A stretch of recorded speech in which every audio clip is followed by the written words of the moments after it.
Welcome back, friends and enemies. It is June. We are in our Pride Month, and I am reading nothing but queer books this month. So we're starting with the history one that I promised. Rainbow History Class, Your Guide Through Queer and Trans History by Hannah, gonna say this so wrong, McElhinney? I think that's wrong. Doesn't matter. Anyways, Rainbow History Class was started as a TikTok. As a TikTok account, Instagram account, where Hannah and Rudy just tell you about queer history. That's how I found them. That's how I found out they had this book. I pre-ordered this book the second I saw it. I was like, your videos are great, let's do this. So, into the review. First thing I want to say, the formatting of this book is so fucking delightful. As you can see, it is nice and colorful. The inside is as well. But what really gets me is how well laid out it is. Sometimes you get history books that will have, like, you know, they'll have the little blocks of, you know, like, we put this in a square, this is just like a little aside of something we think you should know, and they'll, like, cut off the middle of a fucking sentence to put it there, and you're just like, why? Make it flow within the book. They do that.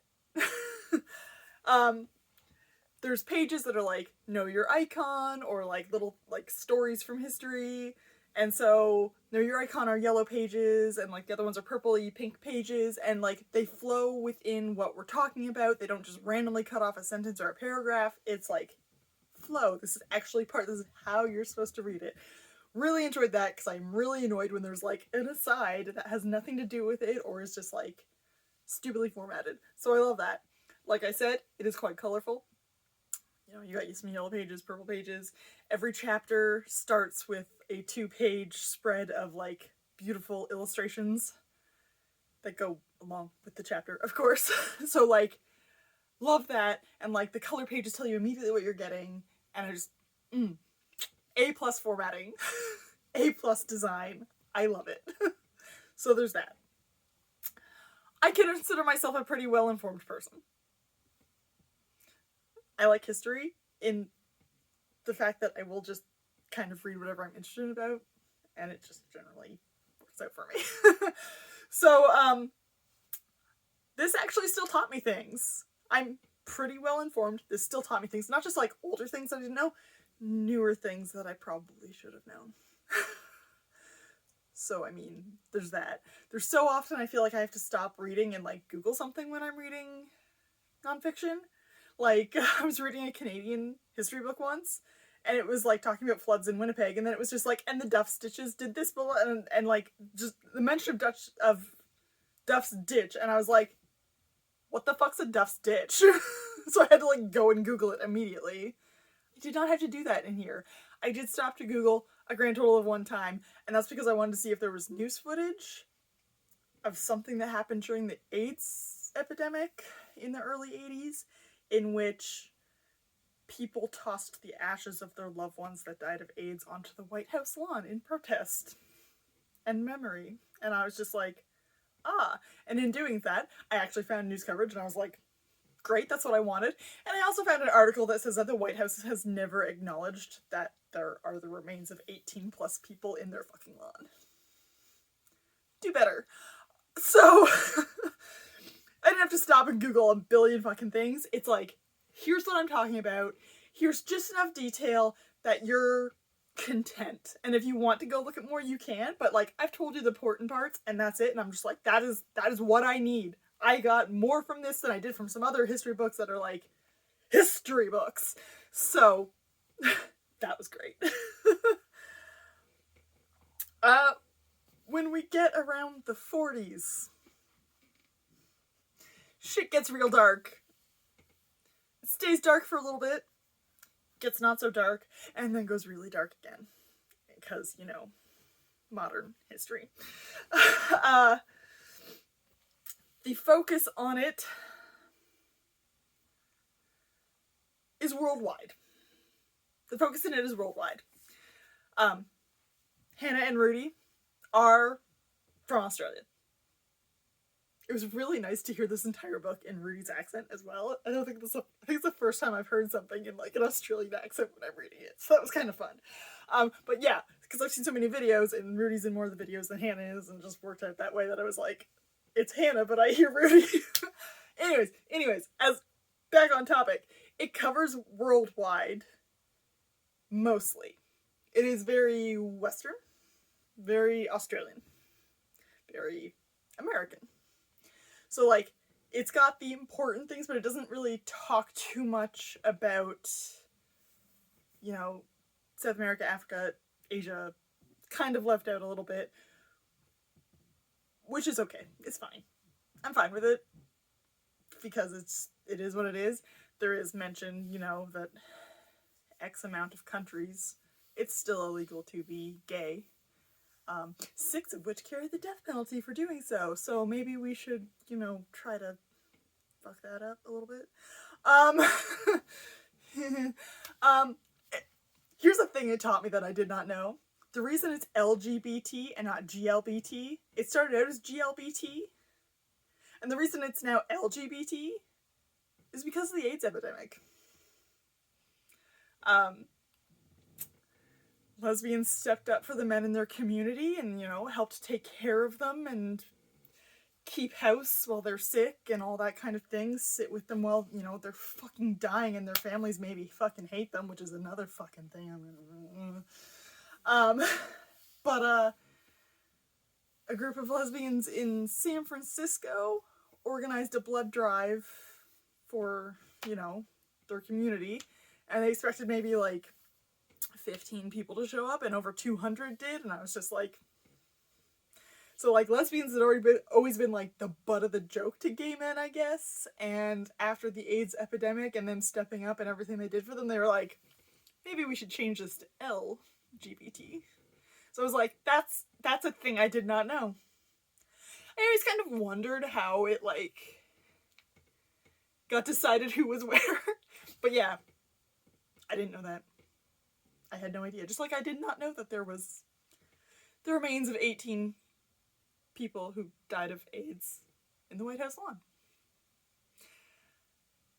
Yeah, like I said, the later ones get real heavy. There's a whole chapter that's basically just AIDS. So there's that. I often look at low ratings to just kind of see, like, especially when I really like something, I'll read low ratings to be like, okay, why didn't you like this? What am I not picking up? And the lowest rating on this is currently a 3, which is fine. That's the lowest, so like good, but like there's also only 273 ratings right now, and so like grain of salt. But the person was like, I was about 3/4 of the way through it before I realized that Hannah's not really a historian, and I was like, okay, they're not a real historian, and I was like, oh, we're going there. We're not going to go there. But yeah, they were like, it reads more as a veiled manifesto than it does a history book. And I was like, bitch, listen up here. Like, it is naive to think that there will be absolutely no bias in any kind of history book ever, but particularly one that is about a living, thriving community that still exists. Like, of course there will be a bias. Calling it a veiled manifesto, that was a little fucking far. Like, no, this book is a history book. It is teaching you stuff. It is written by someone in the fucking community. So, like, bias. Like, yeah. Because they're living in it. Fucking fake allies. That's what's up. Alright. Going all over the place with this motherfucking book here. So, as I said, 273 ratings. It has 4.54 stars. The reason it has so few ratings,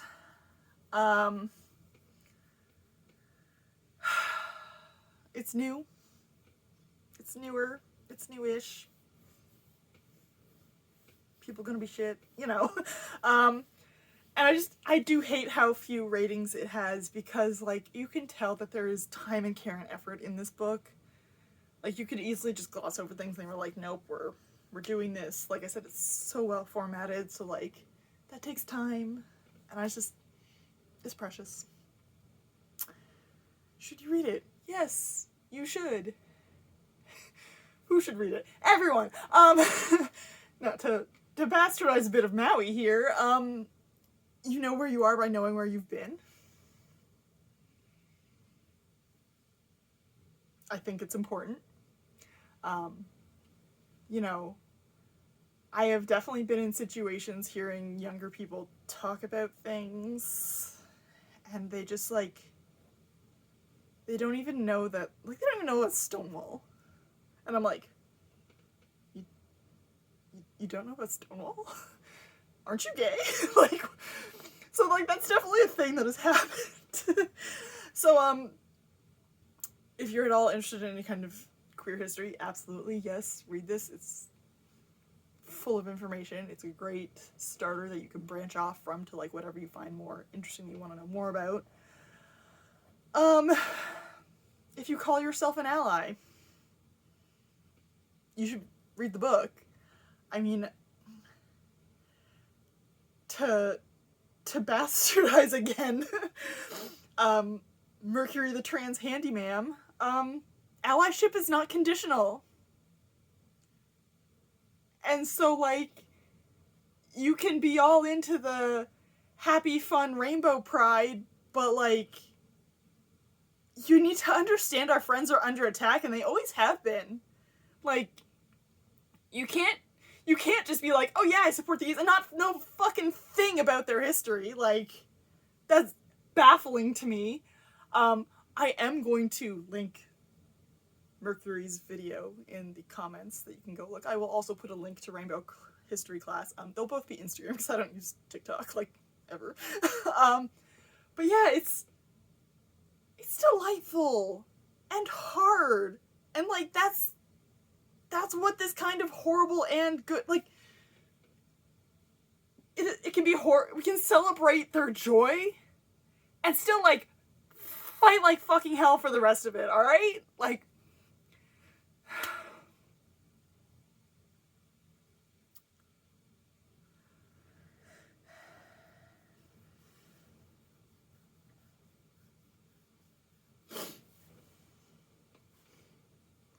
so yes.